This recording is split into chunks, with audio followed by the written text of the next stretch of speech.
Vous écoutez le journal des diasporas africaines. Bonjour. Zoom on the beat. Bienvenue, installez-vous, on a des nouvelles pour vous. Il y a des bonnes, il y a des mauvaises, mais il y a des nouvelles pour vous. Bienvenue, installez-vous, on a des nouvelles pour vous. Il y a des bonnes, il y a des mauvaises, mais il y a des nouvelles pour vous. Vous écoutez le journal des diasporas africaines. Aujourd'hui, je reçois dans le journal des diasporas africaines Mohamedou Deme. Bonjour Mohamedou. Oui, bien sûr. Merci déjà de l'invitation. Je m'appelle Mohamedou Deme. Je suis l'invité du journal des diasporas africaines sur l'Afrique d'une seule voix. Alors, quelles sont vos origines et quel est votre métier? Alors, moi, Mohamedou Deme, je suis originaire du Sénégal. Je suis né et j'ai grandi au Sénégal jusqu'à l'âge de 11 ans dans une ville qui s'appelle Kanel, qui se trouve dans le nord-est du Sénégal. Et j'ai quitté le Sénégal donc à l'âge de mes 11 ans pour venir en France en 1989. Donc actuellement, je suis ingénieur de formation, donc travaillé dans le secteur automobile pendant de nombreuses années. Et j'ai créé ma structure en 2015 qui s'appelle Deme Agency, qui est un cabinet conseil et un organisme de formation pour les créateurs d'entreprises et les entrepreneurs. Ce que nous faisons, c'est que nous les aidons à créer leur propre affaire, leur propre business ou à le développer, et surtout nous les aidons à gagner en visibilité en les mettant à disposition tout un écosystème d'experts que nous avons à l'international. Alors justement, nous aurons l'occasion de parler de votre parcours diasporique puisque dans votre livre, et c'est votre actualité, l'art de bien s'entourer pour réussir dans son business, dans ce livre, vous racontez votre parcours et bien plus que cela. Alors, ce livre est né comment et pourquoi? Tout à fait. Donc, ce livre, il est sorti de manière officielle le 30 novembre. C'était pas une date au hasard parce qu'en fait, c'était mon anniversaire. Donc, c'était le 30 novembre dernier, en 2022.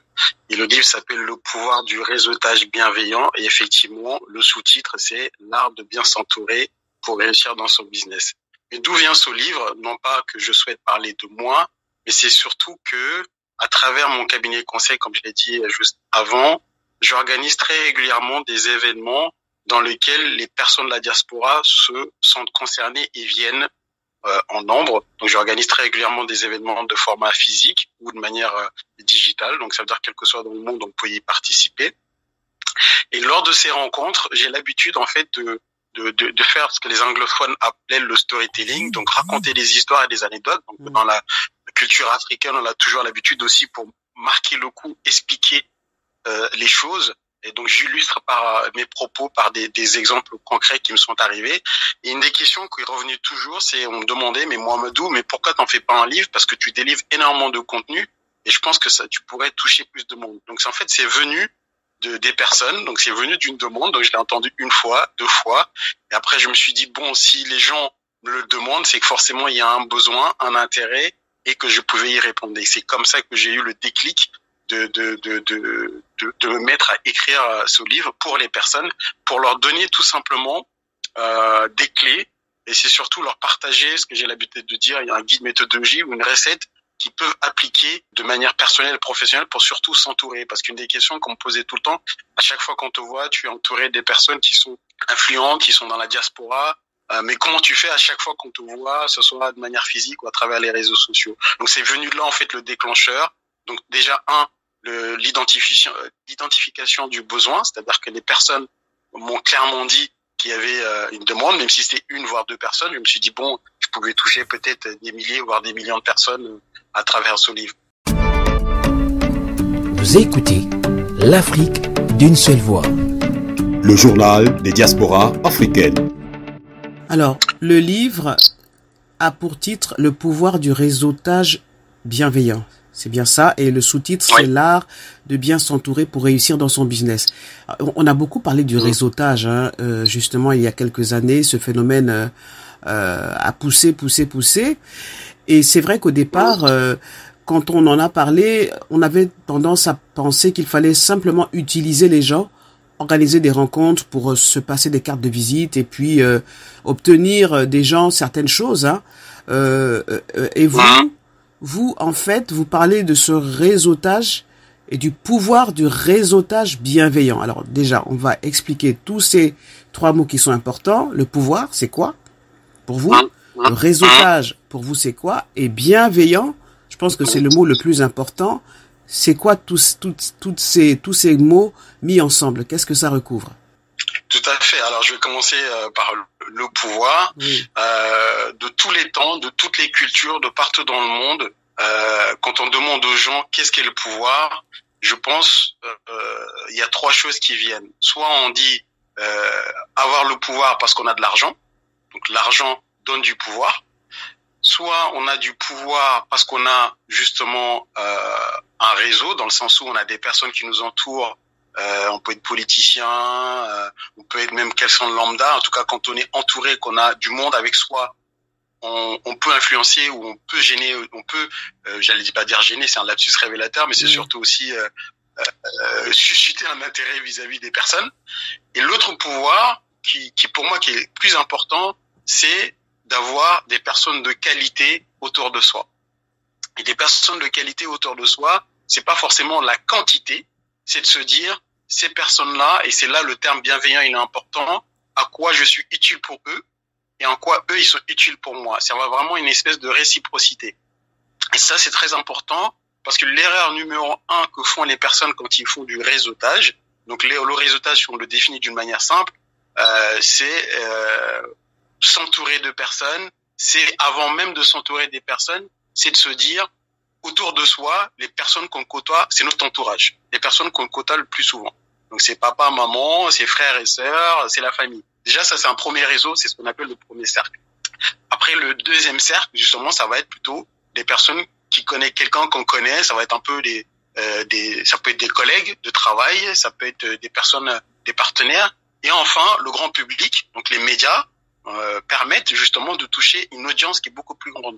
Donc la radio, la télé, permettent justement de décupler notre capacité à transmettre notre message. Et donc pourquoi j'ai voulu réunir ces 3 termes, le pouvoir, c'est de dire le pouvoir, il n'est pas que économique, le pouvoir, la parole est un pouvoir aussi, et le réseautage, et pour moi le fait de s'entourer, c'est le plus beau pour moi du pouvoir.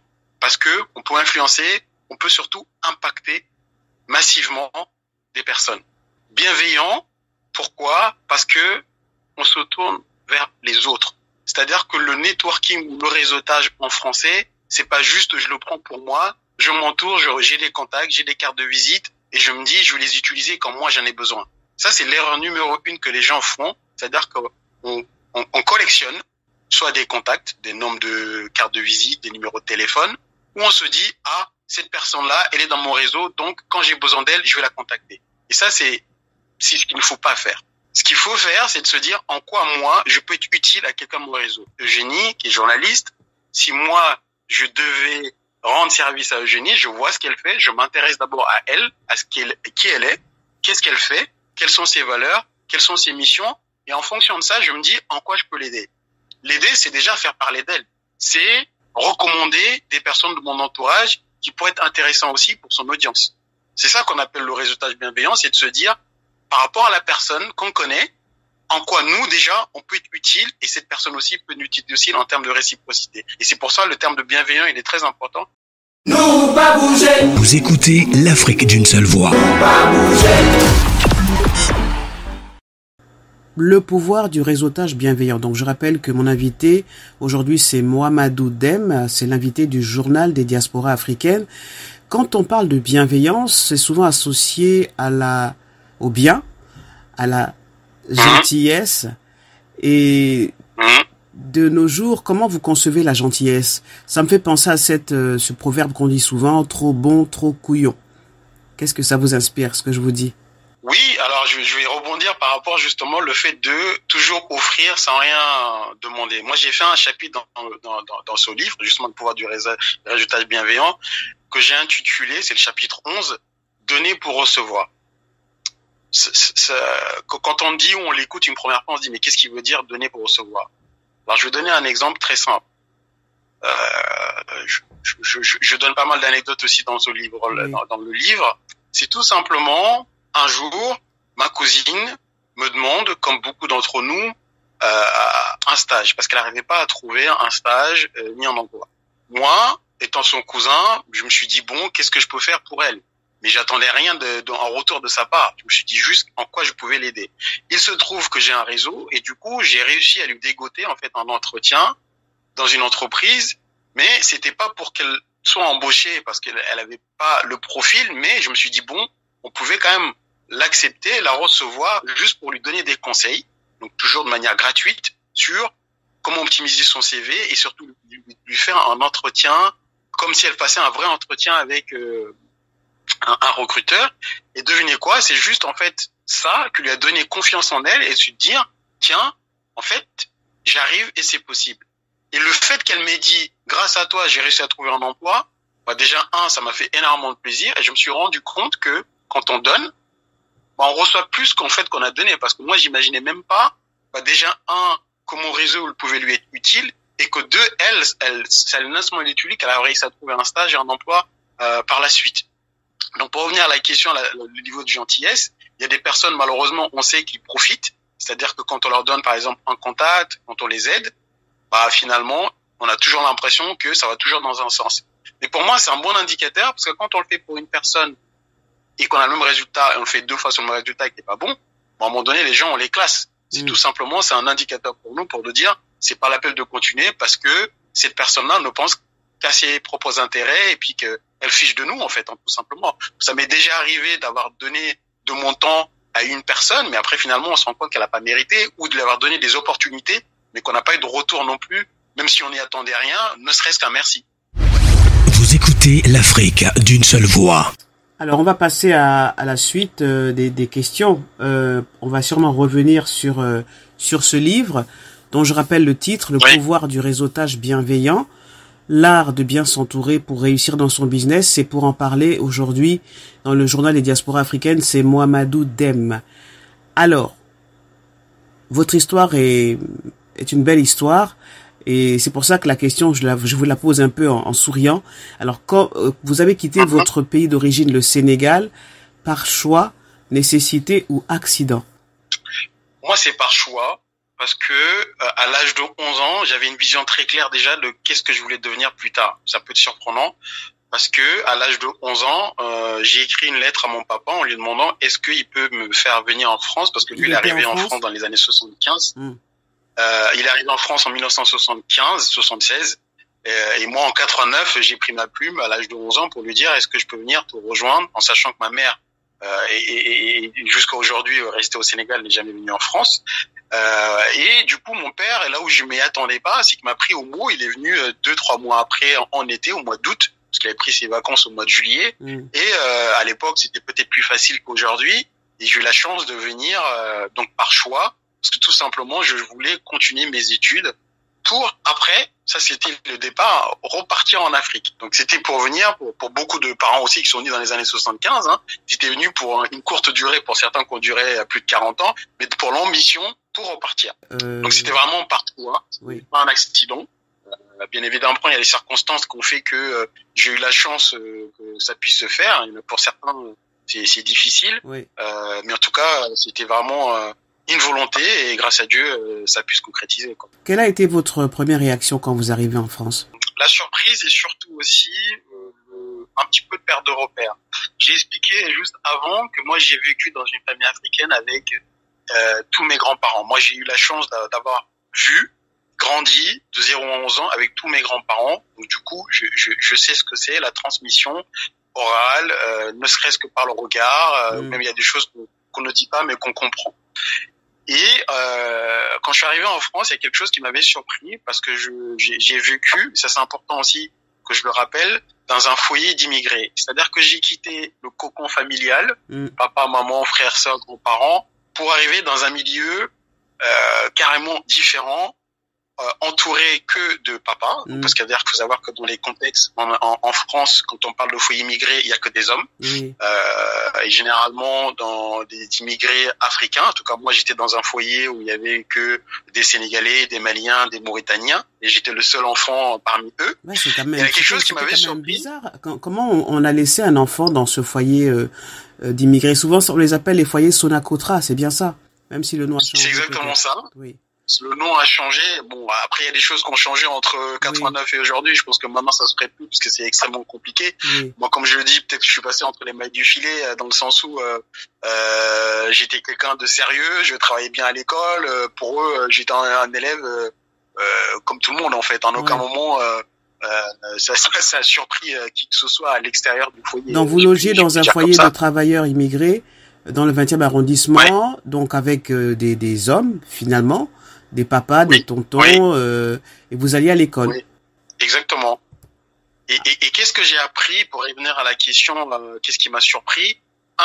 J'ai vu l'esprit de solidarité qui animait ces personnes qui ont quitté leur cocon familial, c'est-à-dire quitter l'Afrique et venir en France pour travailler avec l'objectif de repartir. Et c'est là que j'ai vu que c'était ces personnes-là qui ont construit des dispensaires, qui ont construit des écoles au pays. Exactement. Donc moi-même, l'école dans laquelle j'ai fait mon truc, c'est fait par les gens de la diaspora. Donc ça veut dire que la diaspora contribue d'une manière directe à l'essor du continent. Donc ça, c'est la première chose. Et la deuxième, en face où j'habitais, donc au foyer, il y avait une maison de retraite. Et cette maison de retraite, moi, j'avais jamais entendu le concept de retraite ou de maison de retraite, parce que moi, c'est en arrivant en France que j'ai compris qu'il y avait des personnes qui se séparaient de leur papa ou de leur maman et qui les amenaient dans un lieu qui s'appelait maison de retraite pour qu'ils finissent leur jour, si je l'appelle simple. Moi, je connaissais pas le concept parce que, comme je l'ai dit, j'ai quitté un cocon dans lequel j'avais tous mes grands-parents, que ce soit hommes, femmes, dans le même foyer. Et je comprenais pas, en fait, comment c'était possible de se séparer en fait de sa propre mère et de son papa et de l'amener dans un lieu qu'on appelle maison de retraite. Donc ça m'avait beaucoup surpris. C'était un peu un perte de repère.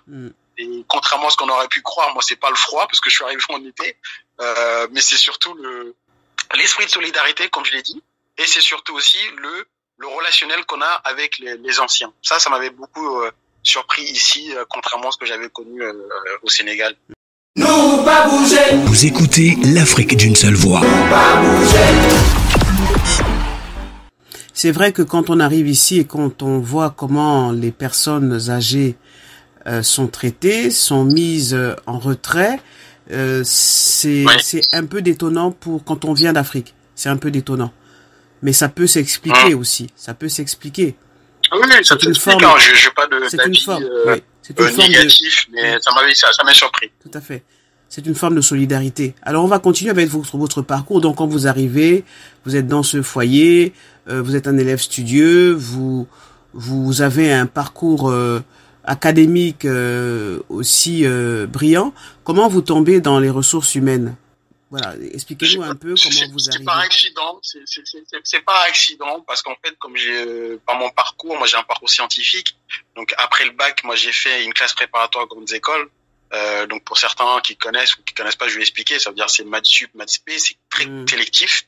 Il faut avoir en fait un très bon dossier, donc meilleur parmi les meilleurs, et avoir un bac mention, sinon on peut pas rentrer dedans. Finalement, et donc ça veut dire que moi je m'en souviens. Vous êtes un surdoué, un haut potentiel. Surdoué, je pense pas. Mais en tout cas, ce qui est sûr, c'est peut-être. J'ai du mal à le définir moi-même, mais en tout cas, ce qui est sûr, c'est que je suis un travailleur. Moi, mon père m'a inculqué le fait que dès le premier jour je suis arrivé, c'est que je suis arrivé pour une raison, c'est pour m'élever d'une manière sociale, parce qu'il m'a dit je veux que tu obtiennes ce que moi j'ai pas pu obtenir. Donc il voulait que j'aille loin dans les études, il voulait que je puisse pas faire peut-être des travaux que lui il a fait, parce qu'il a fait que du manuel, donc il voulait quand même que je devienne cadre, hein. Donc en gros peut-être il a transmis où il a, comme on dit, comme tous les parents, hein, c'est pas que juste mon père, je pense que tous les parents ont envie que leurs enfants fassent mieux ce que eux ils ont pu faire, je pense. En tout cas, ce qui est sûr, c'est que j'ai été studieux, donc j'ai eu la chance d'avoir eu des bonnes notes et d'avoir eu le parcours scientifique. Après, j'ai fait les concours, je suis arrivé dans les formations d'ingénieur, et après je suis arrivé dans le milieu professionnel dans les années 2000 en tant qu'ingénieur qualité, d'accord, dans le secteur automobile. Il se trouve que j'ai évolué dans la même boîte. Et comme je le dis, c'est un parcours de circonstances, et c'est là qu'on se révèle des talents qu'on ne soupçonnait pas. Vous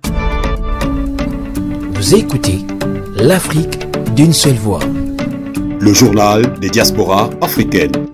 Les talents que je soupçonnais pas, c'est un manager que j'ai eu, et d'ailleurs qui m'a fait l'honneur d'écrire l'introduction de mon livre, hein, donc je peux le nommer, il s'appelle Arnaud Mestre. Non seulement c'était mon chef à l'époque, mais c'est devenu un ami, et on a gardé ce lien jusqu'à aujourd'hui. Et il m'a donné des responsabilités parce qu'à l'âge de 33 ans, il m'a nommé en tant que manager d'une équipe de plus de 16 personnes en tant qu'ingénieur, et c'était moi qui étais leur chef. Donc à 33 ans, être propulsé comme ça en tant que manager, qu'on n'a pas eu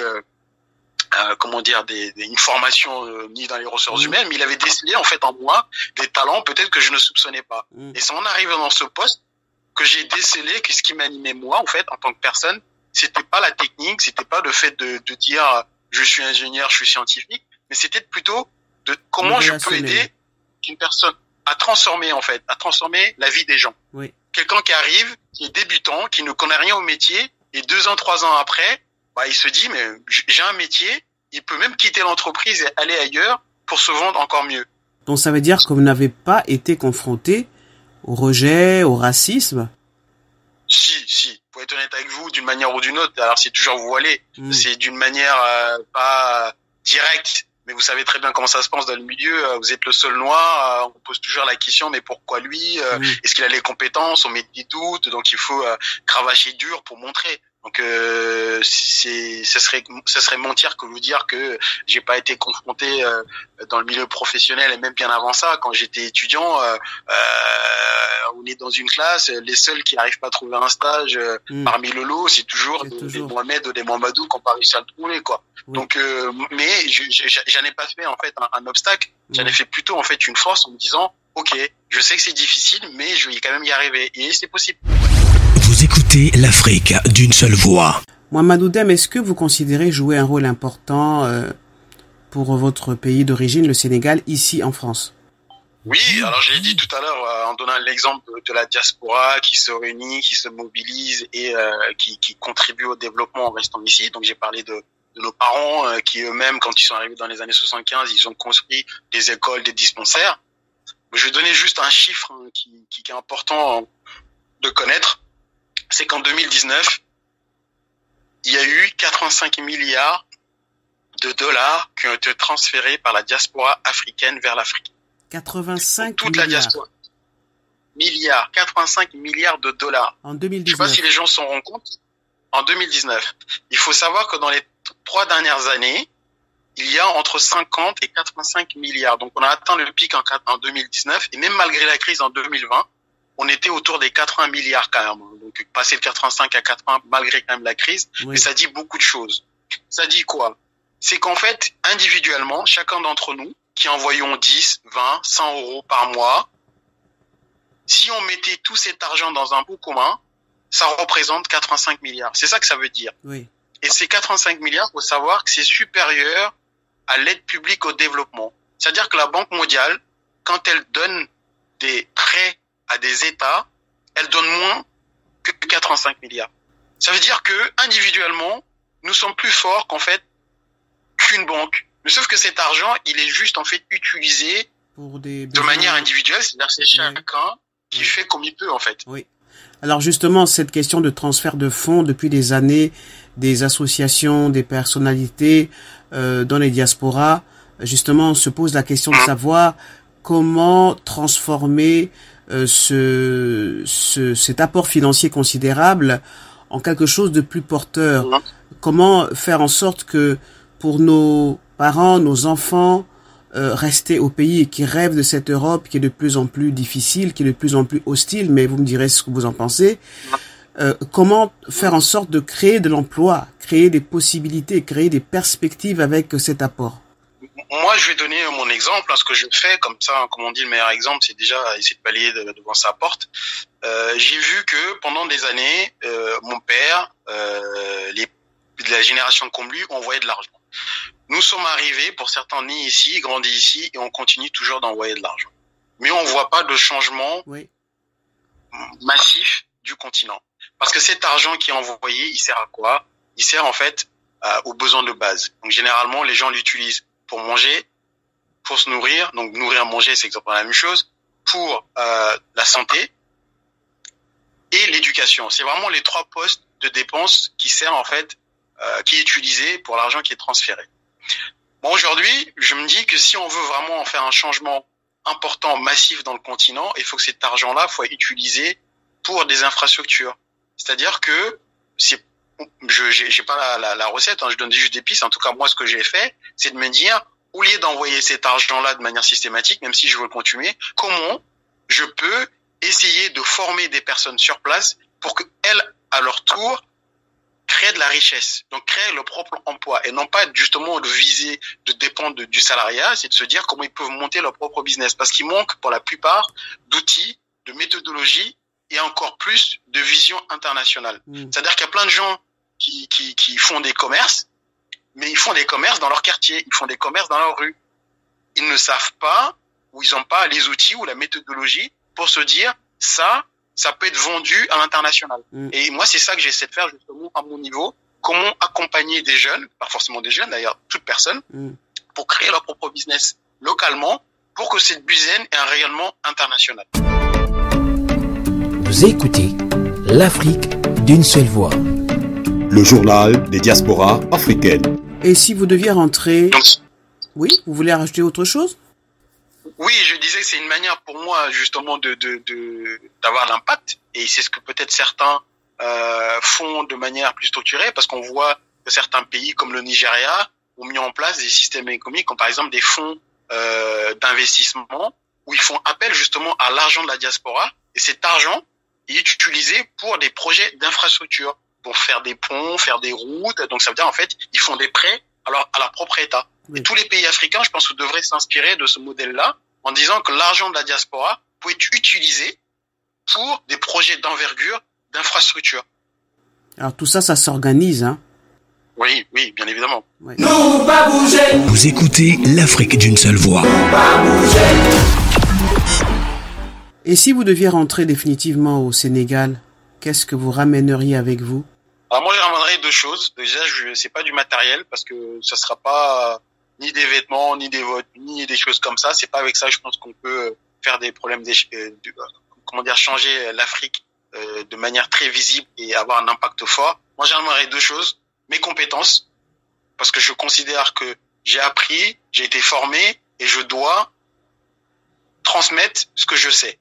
Avec toute humilité, le peu que je sais, j'ai envie de le partager pour que d'autres personnes à leur tour gagnent du temps. Ça, c'est la première des choses, donc compétences. Et la deuxième, c'est le réseau.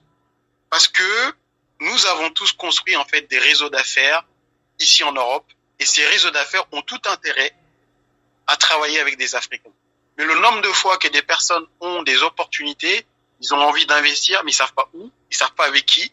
Et nous, je pense, les gens de la diaspora, on a une vision qui est africaine, qui est européenne si on vit en Europe ou anglo-saxonne si on vit dans des pays anglo-saxons. Donc du coup, on peut être vraiment des bâtisseurs de ponts et des créateurs de liens entre l'Europe et l'Afrique. Donc pour répondre clairement à la question, c'est compétences et réseau. C'est les deux choses que j'ai envie d'apporter, que j'apporte actuellement au niveau du continent, que ce soit au Sénégal ou même ailleurs. Quel message pour les diasporas dans le monde, hein? Cette radio est créée pour ces diasporas, à la fois dans le monde entier, et quand je dis le monde entier, c'est aussi en Afrique. Un Sénégalais qui vit au Gabon, un Gabonais qui s'installe en Afrique du Sud, c'est aussi quelqu'un de la diaspora. Donc quel message pour ces diasporas éparpillés dans le monde? Quel message au Sénégal et quel message à la France? Le message que j'ai envie de passer, c'est un message qui est très simple et qui peut paraître un peu trop basique. Il y a quelqu'un qui a dit une fois, je crois que c'est Gandhi, c'est soit le changement que tu veux voir dans le monde. C'est-à-dire que si on veut que les choses changent, il faut que nous-mêmes nous changions. On peut pas être dans la plainte ni dans l'attente. On peut pas considérer qu'en fait que les autres vont venir nous sauver. Il y a personne qui va sauver qui que ce soit en Afrique. C'est-à-dire c'est aux Africains eux-mêmes qui sont en Afrique ou à l'extérieur qui peuvent changer radicalement leur vie et la vision aussi que les autres, eux, ont d'eux. C'est-à-dire que la vision que les Européens ont des Africains, il n'y a que les Africains qui peuvent le changer. Et c'est à nous de le faire. Donc ça veut dire que le message, chacun de nous, à son niveau, à son échelle, peut faire quelque chose. C'est-à-dire qu'un Gabonais qui est convaincu que parler du Gabon en positif, ça fait changer, ça fait connaître le Gabon tout simplement, parce que je considère que nous sommes tous nos ambassadeurs de nos propres pays. On peut pas se plaindre que les Européens ou que les autres ne parlent pas bien de l'Afrique. Si nous-mêmes, nous racontons pas les propres réalités et avoir un regard différent, mais c'est surtout aussi un narratif qui est construit et qui contrebalance ce qui on véhicule par ailleurs. Finalement, un regard, j'ai envie de dire finalement un regard bienveillant sur nos États, quelque part, finalement. Bienveillant, mais c'est pas de la gentillesse et c'est pas non plus de l'aveuglement. Être bienveillant, c'est pas dire on cache les réalités, on ment. C'est juste dire la réalité des choses, mais dans un côté, en se disant on va chercher plus ce qui va nous élever plutôt ce qui nous retarde. Effectivement, si on regarde la carte de l'Afrique, si on regarde les pays, les 54 têtes un par un, on peut toujours trouver des critiques, on peut toujours trouver des problèmes. Mais d'un autre, on voit des choses qui sont très positives. Et moi, je suis plutôt d'état d'esprit des gens qui voient le verre plutôt plein qu'au vide, en disant, OK, il est peut-être pas plein, mais on a déjà franchi un pas. On a déjà fait un certain nombre de choses. Donc voilà ce qu'il nous reste encore à accomplir. Et on se concentre sur ce qui pourrait faire avancer l'Afrique. Donc chacun de nous, à son échelle, peut faire quelque chose. Et je répète, on peut pas être ni dans la plainte, ni dans la résignation, et ni dans l'expectative en attendant qu'on vienne nous sauver. Il y a personne qui va sauver les Africains à part les Africains eux-mêmes. Donc il faut que les Africains soient conscients déjà, qu'ils ont des compétences, qu'ils ont des talents, et qu'ils sont surtout aussi dotés d'une résilience hors du commun. Et ça, l'histoire nous l'a montré.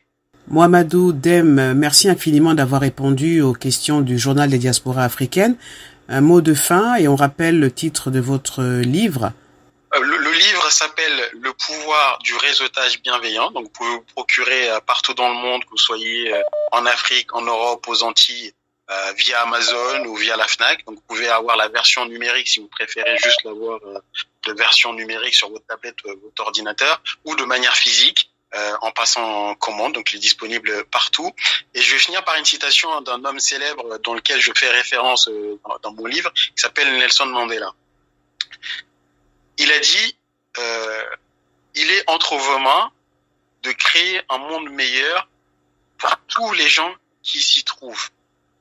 C'est vraiment dans nos mains et c'est de la portée de chacune d'entre nous.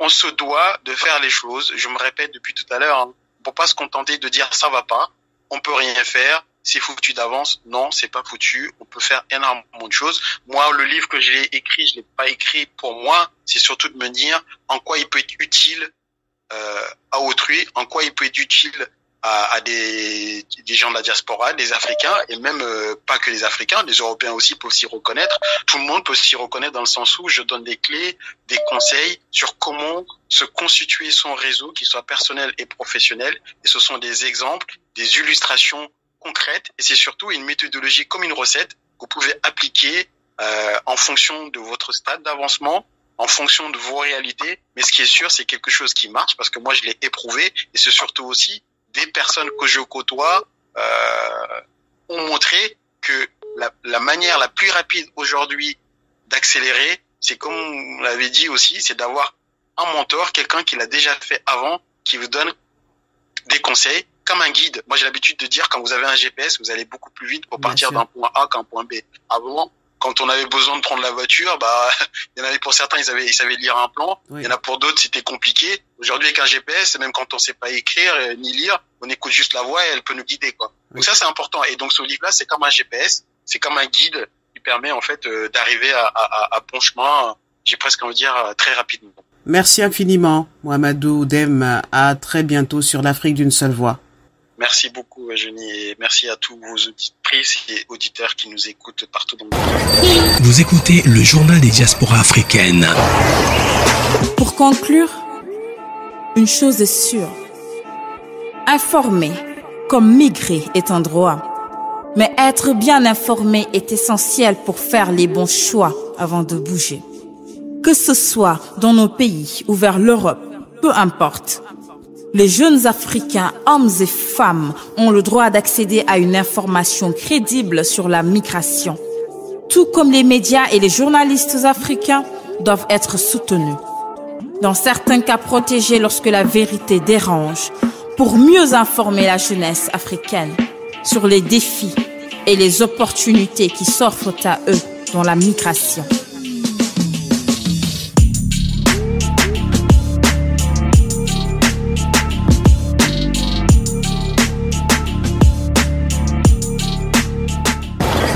Vous écoutez le journal des diasporas africaines.